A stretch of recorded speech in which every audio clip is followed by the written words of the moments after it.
Lonely rancher found Apache girl hanging on a tree with a sign, "White man don't forgive." Under the merciless sun of New Mexico, Calder Wyatt rode with a slow, steady rhythm, dust lifting with every step of his dun mare.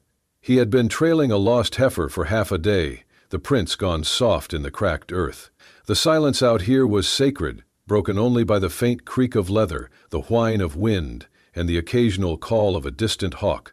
Calder liked it this way. Alone, quiet, predictable. But then he heard it. So faint it might have been wind. A sound like a breath that had forgotten how to breathe. He froze in his saddle, head tilting, heart slowing. It came again. A whimper, weak and sharp like a thread about to snap. He dismounted quickly, tying the reins to a dead limb. With his rifle slung over his back, he moved through the scraggly junipers and boulders until he came upon a clearing ringed by old cottonwoods. And there, beneath the oldest tree, he saw her. She was hanging by the wrists, arms stretched above her, her body limp like a broken doll. Her feet barely touched the dirt. Her skin was sun-dark and dust-covered, her long black hair matted with sweat and blood. Her chest rose in shallow, erratic breaths. But she was alive. Calder's eyes snapped to the crude wooden sign nailed to the tree above her head. The words were scrawled in thick red paint, angry and jagged. "White man, don't forgive." He stepped back involuntarily, bile rising in his throat. The air thickened. A warning? A message? A curse? He glanced around, scanning the ridges, the rocks. No movement, no sound. Just the wind brushing through dead leaves like whispers. His hand went to the knife on his belt. "Christ," he muttered, "what the hell did they do to you?" The girl stirred, barely. Her head lolled forward and he saw the raw burn marks where the rope bit into her wrists. He swallowed hard. "You hear me, girl?" he asked, voice hoarse. No response. "I am not here to hurt you," he said softer, almost to himself. His boots crunched forward, closer. He could see her face now, young, maybe 18, with a high brow and a strong jaw, her cheeks hollow from thirst. There was dried blood on her lip. He reached up, touched the rope. It was twisted mesquite fiber, harsh and old. Whoever tied it had meant for her to suffer, not just hang. He pulled out his knife. His fingers trembled. That sign. It screamed at him. He heard echoes of things he never said, never did. And yet, it made him guilty. It made him hesitate. But she groaned again, and that sound undid him. "I ain't all of 'em," he whispered, blade slipping into the rope. "I ain't that." But with one firm slice, the rope gave way. She fell forward, and he caught her just in time. Her body was warm, burning even, and light in his arms, like she had no bones left. Her eyes fluttered open, dark, frightened, unfocused. Calder eased her down to the ground, one knee in the dust. He poured water from his canteen onto a cloth and dabbed her cracked lips. "Easy now," he said. "You're safe, least for the moment." She blinked once. Then again, still no words, but her hand clutched weakly at his sleeve. He looked at the sign one last time, then at her. Then he pulled off his coat and draped it over her shoulders. "You got a name?" he asked gently. "Nothing. Guess we'll find one for you," he murmured. He stood, lifting her with effort, cradling her like something not yet broken. "But for now, you're with me." And with that, Calder Wyatt stepped back into the wilderness, carrying a girl marked for death and a secret heavy enough to hang a man. The sun was dipping low by the time Calder reached his ranch, just a modest outpost clinging to the edges of a desert too stubborn to forget violence. A single windmill creaked on the edge of the fence line, and the old barn sagged like it mourned something. The house itself was one room and a loft, roof patched with old sheet metal, but it stood, solid and honest, like the man who built it. Calder eased the girl from the saddle and carried her inside. She was fevered, her head pressed to his chest, whispering breaths like dry leaves skittering across a stone floor. He laid her on the cot and unwrapped the coat, careful not to startle her. Her eyes fluttered open for a moment, dark and wide and distant, but they watched him. The lantern flickered against the walls as he poured water into a metal basin and set it near her feet. He grabbed a clean cloth from a shelf and knelt. Her legs were bruised, scraped, one ankle swollen. Rope burns marred her wrists like brands. "I ain't gonna hurt you," he said, more to break the silence than to expect any reply. "Just cleanin' up a bit." He dipped the cloth into the warm water and wrung it out. Then, slowly, reverently, he took her right foot and placed it in the basin. She flinched, just barely. He paused, waited. When she did not pull away, he began to wash the dust and blood from her skin, his movements gentle, precise, like he was touching something sacred. The water turned red and brown.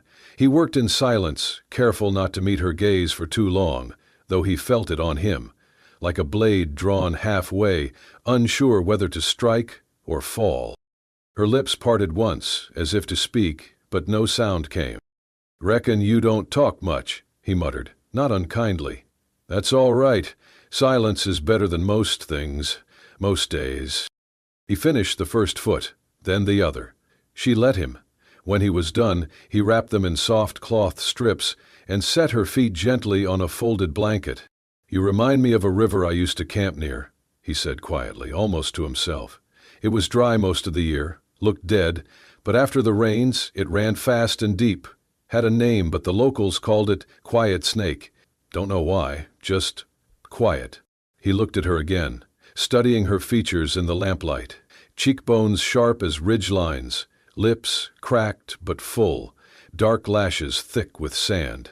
She was young, too young for this kind of suffering, but there was something old behind her eyes, something that did not flinch from pain, only waited for it to pass. "I'll call you Lena," he said softly, "just for now. You look like a Lena. Quiet, but strong." She blinked once, slowly, no protest, no nod, just breath. Calder stood, hands wet, and reached for a blanket to cover her. He tucked it around her shoulders, then stepped back. "If you're hungry, there's beans. Not much, but better than air."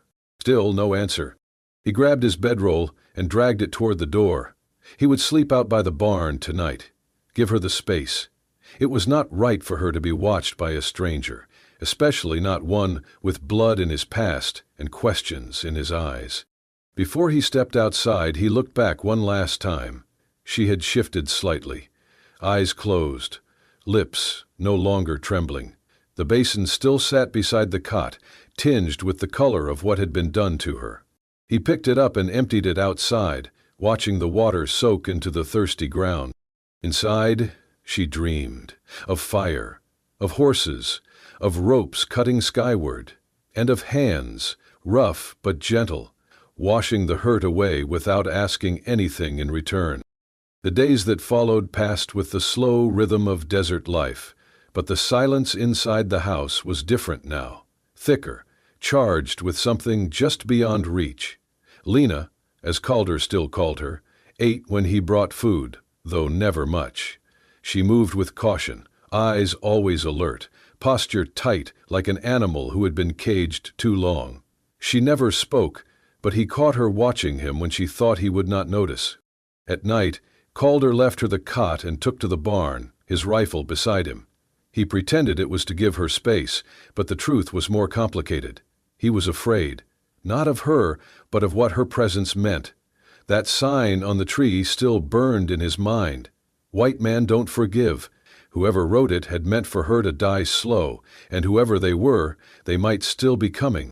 It was 3 mornings later when he first saw the boot print. Slightly smaller than his, newer than his, and angled toward the barn. Calder squatted beside it in the hard-packed dirt and studied the heel. Military issue, cavalry.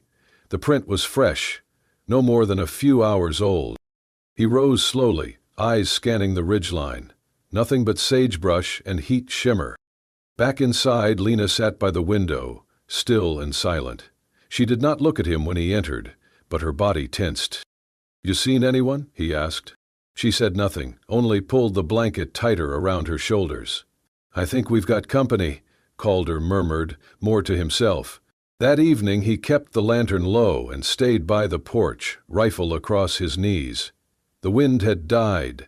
Coyotes howled far off, and the stars blinked into view like ghosts waking up. Lena did not sleep. He could hear her moving inside, pacing the floor in slow circles. It was around midday the next day when the rider came. Dust curled behind the chestnut horse as it approached. The man atop it wore the blue and gold of the U.S. Cavalry. His rifle was holstered, his hat low, his jaw rough with stubble. Calder stepped down from the porch, one hand resting casually on his belt. The soldier reined in his horse and squinted down. "You Calder, Wyatt?" "Depends who's askin'." "Lieutenant Graham, Dust Hollow Station. We're tracking a fugitive." The man pulled a folded notice from his breast pocket and handed it down. "You seen this one?" Calder took the paper, already knowing what it would show. A crude sketch of a young Apache girl. Sharp eyes, long hair. The words, "Wanted for murder and escape. Dangerous. Reward, $50, 0 cents." Calder looked up slowly. "Can't say I have." "You sure?" the soldier asked, leaning forward. "Small, quiet. Might be hurt. Might be hidin'. We think she was rescued or taken by someone passin' near the Cottonwood Flats." Calder held the paper a second longer, then folded it and handed it back. "Ain't seen nobody but jackrabbits and a cow that don't listen." Lieutenant Graham narrowed his eyes. "She's not just a runaway, Mr. Wyatt. She's part of a violent group. Savages. That sign they left? They mean it." Calder's jaw tightened. "If I see anything, I'll send word." The soldier studied him for a moment longer. Then he nodded once and turned his horse. "See you do." Calder watched him ride off until the dust disappeared. Inside, Lena stood just beyond the curtain. She had heard every word. She stared at him, unmoving. He stepped in, took off his hat, and leaned it against the door. "They came looking. Showed me a paper. Said you were wanted." She did not speak. "I told them no." Her eyes narrowed, confused. Suspicious. "I don't know what you did, Lena, and maybe someday you'll tell me. But out here, a man makes choices. I made mine." He turned to the stove, pretending to stir the beans he had already made. Behind him she moved, barely a shift, a small breath, and in that moment, trust cracked the silence just a little wider.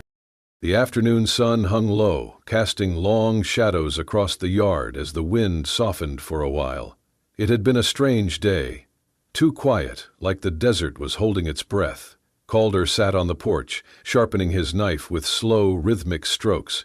Each pass of steel on stone echoed faintly through the open yard.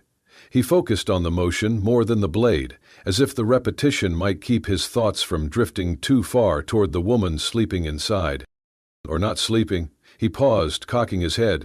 The faint crunch of footsteps on gravel reached his ears. Not a coyote, not a horse. Something lighter, human. He looked up.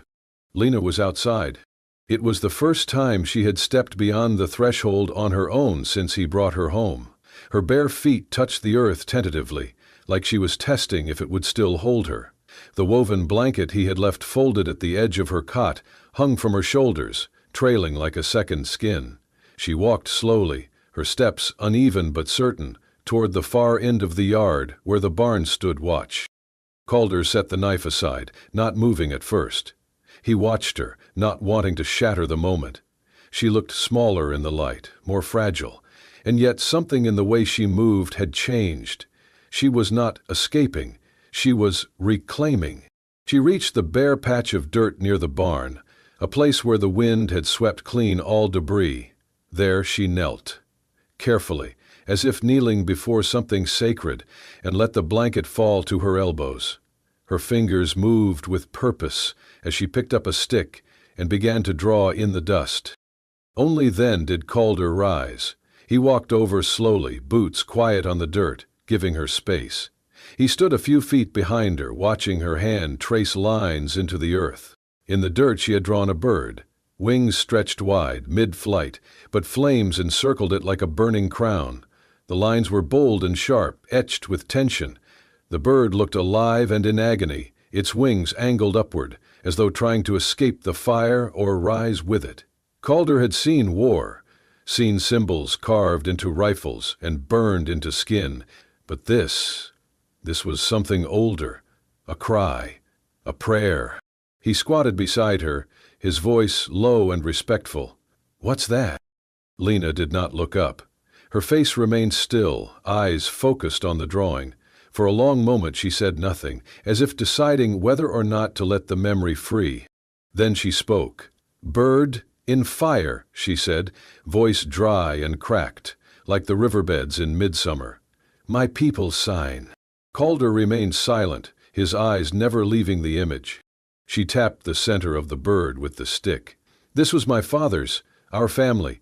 We painted it on tents, carved it on boughs, always flying, always fire." Calder could feel the tension in her body, the way her shoulders pulled back, the tightness in her jaw. She was bracing for something. "They come.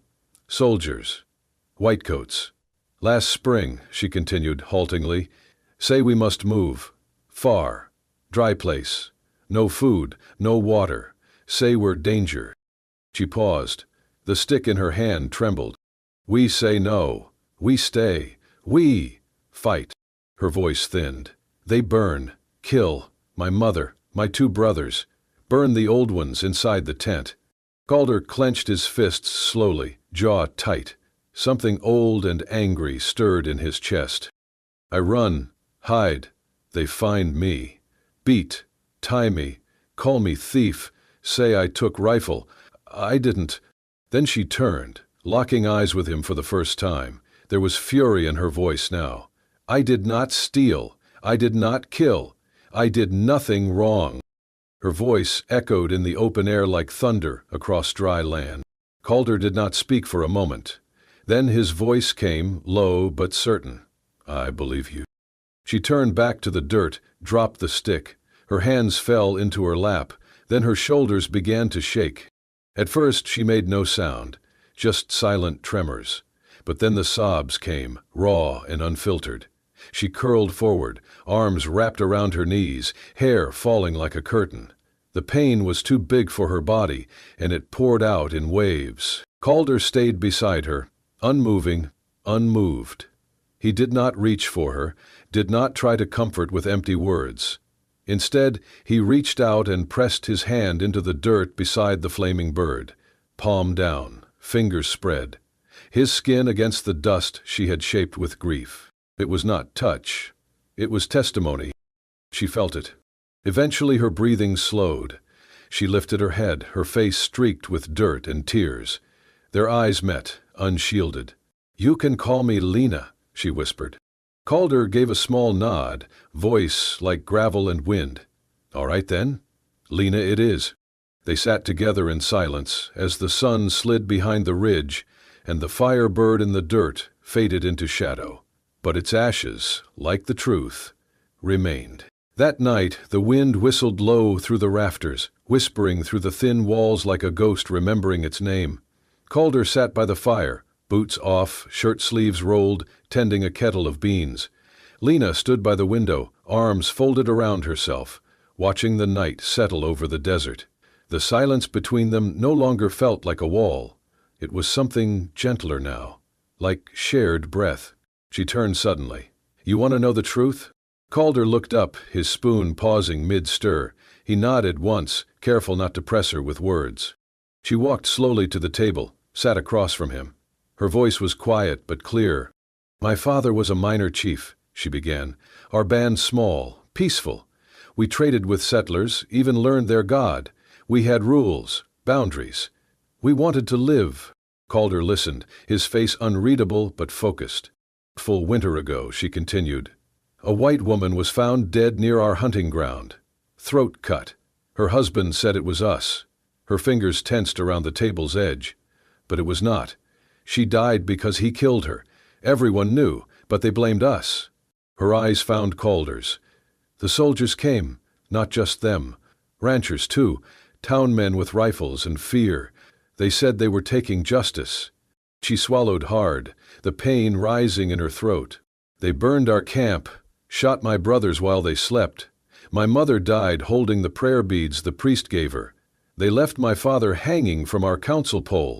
Calder lowered his eyes. They found me in a hollow tree. I was hiding. I had a knife, but they took it. Said I was planning revenge. Said I was dangerous. They tied me, questioned me, beat me. Then they took me to that tree you found me on. Hung me up like bait. For who? Calder asked, his voice a low scrape. For the rest of us. For anyone still alive and angry. She stared at him, then asked softly, "Why did you cut me down?" He looked at her for a long moment, the fire crackling between them. "Because once," he said. Her brow furrowed. "My family," Calder said, voice flat. "Last spring, raiders hit our ranch. Apache, they said. Maybe it was, maybe it wasn't. I was out hunting, came back to ashes. My sister was 16. I heard her crying in the barn. But I was scared. I didn't go in. I waited for help. She died before anyone came. The silence after that was different. Not empty. Heavy. You saved me. Because you couldn't save her," Lena whispered. He nodded. She studied him. "If I had been white, would you still have pulled the knife?" Calder stood slowly, walked around the table until he was in front of her. She looked up, searching his face. He reached down, cupped her chin gently in one hand. His fingers were calloused, but his touch was careful, measured. "I don't love skin," he said. "I love what breathes under it." Her eyes welled, but no tears fell. She reached for his hand, pressed her cheek into his palm. And then, as if by instinct, they leaned into each other. The kiss was quiet, hesitant at first, then fuller, as if both had been holding their breath for too long and finally remembered how to exhale. Her hands trembled on his chest. His arms circled her back. The fire popped softly behind them. Later, they stood in the small kitchen, candlelight flickering against old wooden beams. Their shadows moved as one on the far wall, a slow dance neither of them had ever learned but somehow knew. Outside, the desert wind calmed for the first time in days. Inside, something began to mend. The wind returned with the morning, gusting harder than usual, carrying the scent of sand and distant smoke. Calder felt it in his bones, something shifting. He had lived long enough under this sky to recognize the wait before a storm, even if it came with boots instead of clouds. 3 days had passed since the kiss, since the words neither of them said aloud took root in the silence. Lena had begun to move more freely around the ranch. She helped feed the animals, swept the floor, even laughed once, softly when Calder cursed the stubborn mule that refused to eat. But the peace was thin. By noon, a trail of dust rose from the east. Calder stood by the fence, jaw tight, rifle resting against the porch. 3 riders approached, local men in canvas coats and old hats, rifles slung across their backs. Their leader wore a tin badge on his chest that looked more self-appointed than earned. "Wyatt," the man called as he dismounted. "Heard tell you might be harboring someone don't belong." Calder kept his voice even. "You hear a lot of things, Joe. Don't make 'em true." Joe Prescott spat into the dirt. "A girl. Apache. There's a reward, $50 cash and the thanks of every God-fearing man west of the Pecos." "You come all this way for a rumor?" Prescott's eyes narrowed. "We aim to check inside, just in case." Calder stepped down from the porch slowly. "You got a warrant?" Prescott snorted. "You think this is a court, Wyatt?" The other 2 men shifted in their saddles, hands near their weapons. The air hung brittle. "I'm the only one lives here," Calder said, voice calm. "Ain't no girl, just ghosts and goats." Prescott stared at him for a long moment, then gave a tight nod. "If you're lying, you'll burn with her." They rode off without checking the house, but the message was clear. They would be back, with more men, and less patience. That night, Calder sat by the fire behind the barn, the stars hidden behind heavy clouds. In his hand was the crude wooden sign he had pulled from where he buried it. Faded now, but still readable, still hateful. "White man don't forgive." He stared at it for a long time, fingers brushing over the letters. Then he stood and carried it to the fire pit. No ceremony, no speech. He laid it down among the kindling and struck a match. The flames rose slowly, then swallowed the words in orange and gold. The wood cracked and curled inward, as if the hate itself resisted dying. Behind him, footsteps. Lena. She wore one of his old coats, too large on her frame, the sleeves rolled twice. She stepped beside him, eyes on the fire, not speaking. But her presence spoke enough. The flames danced in her eyes, reflecting something that looked like mourning, and something like freedom. "I should have burned it sooner," Calder said quietly. She did not answer, but she moved closer, close enough for her shoulder to touch his. She gripped the coat tighter around herself, her fingers knotted in the fabric. "Thank you," she said softly. The words were simple, but they landed like something sacred. He looked down at her, his heart heavy and alive all at once. The fire burned low, embers glowing. Above them, the wind slowed to a hush. And for the first time since he cut her down from that tree, there was no sign left of what had been written against her. Only heat, smoke, and the weight of what they had chosen instead. The next morning brought no wind, just stillness, thick and unnatural. Calder rose early, packed dry biscuits, jerky, and a canteen of water into the saddlebag. The air around the ranch felt tighter, more watched. He had seen smoke on the horizon, too steady to be a campfire. Word had spread. They were out of time. Lena stood by the fence line, hair braided back, wrapped in the same coat she had worn by the fire. Her face was calm, but her eyes held questions. "We have to go," Calder said, tying the final strap on his pack. "Tonight." She nodded, already knowing. "There's land south of here," he continued, "past the border. Some say the Apaches still live free in the Sierra Madres, far from soldiers, far from signs." He paused. "We can make it, if we ride hard." Lena stepped closer, so close he could see the soft flush on her cheeks. She reached for his hand and held it, firm. He looked down at her, voice barely above a whisper. "You'll come with me?" She pressed her forehead to his chest, her breath warm through his shirt. Then she answered, in Apache, slow and careful, "I want to live. I want to live as your wife." Calder closed his eyes. That one sentence carried more weight than 1,000 promises. He kissed the top of her head, breathed in her hair like it was the last thing keeping him grounded. By sundown, they were ready. 2 horses saddled, the ranch left behind, no note, no fire, no goodbye, just a quiet door left swinging and a home turned to memory. They rode through the desert under cover of stars, moonlight painting the ridges silver. Lena leaned forward against her horse, her movements steady, practiced. She did not ask what lay ahead. She only followed. 10 miles from the border, the land opened into low scrub brush and stone cliffs.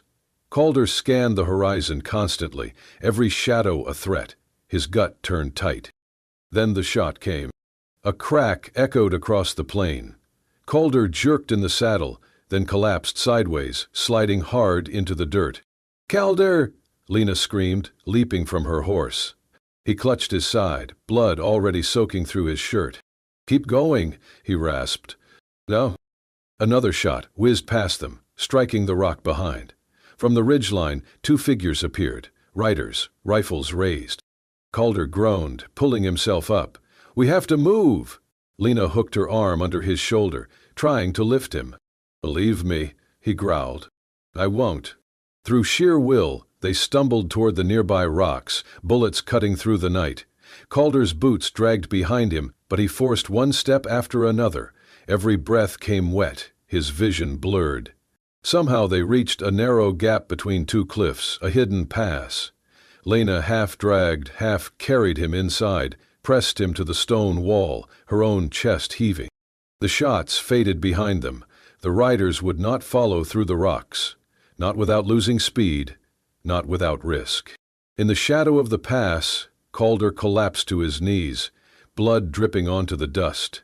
He looked up at her, pain and wonder both in his eyes. "You said, you wanted to be my wife." She knelt beside him, cupped his face. "I meant it." His lips curved, even through the pain. "Then we better make it through this pass." She nodded, and for the first time since they met, Lena prayed, not to the gods of the settlers, but to the spirits of fire, wind, and survival. Because love, in this place, was always a gamble, and tonight they were betting everything. The tent flaps rustled gently in the river breeze, moonlight slipping through the stitched seams like silver threads. Outside, crickets sang low, and the water whispered over stone.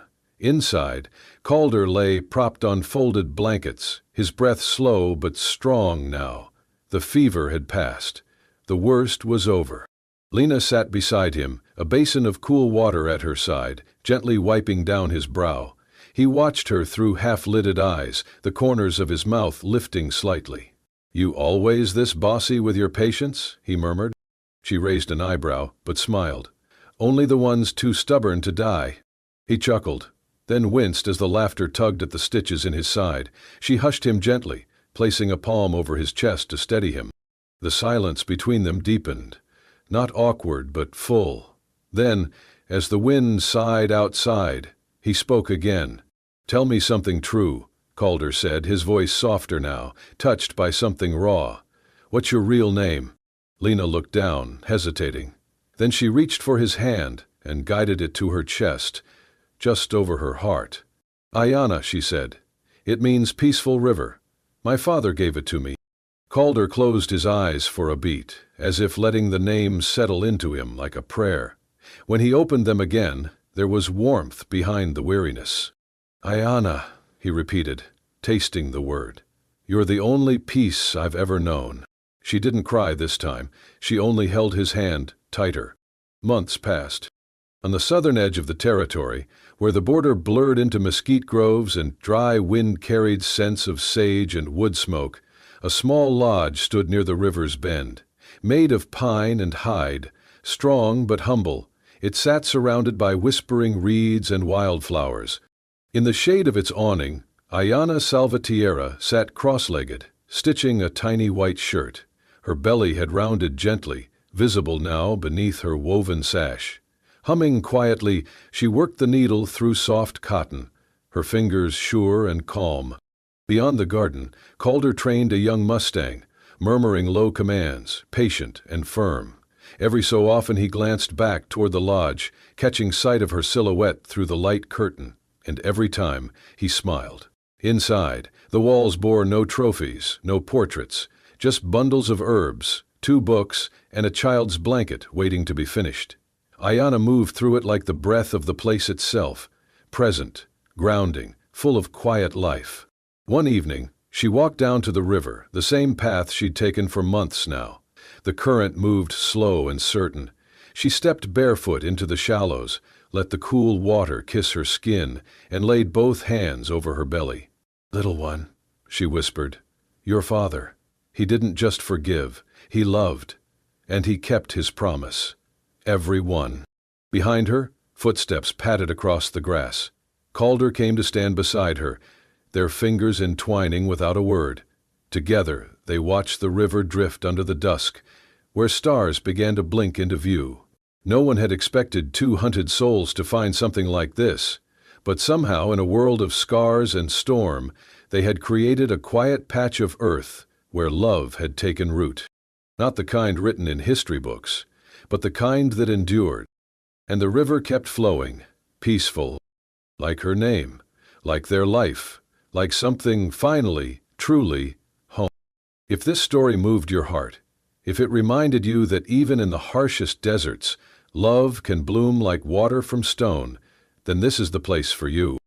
Subscribe to Wild West Love Stories for more tales of forbidden romance, quiet bravery, and love that defies time, blood, and boundary.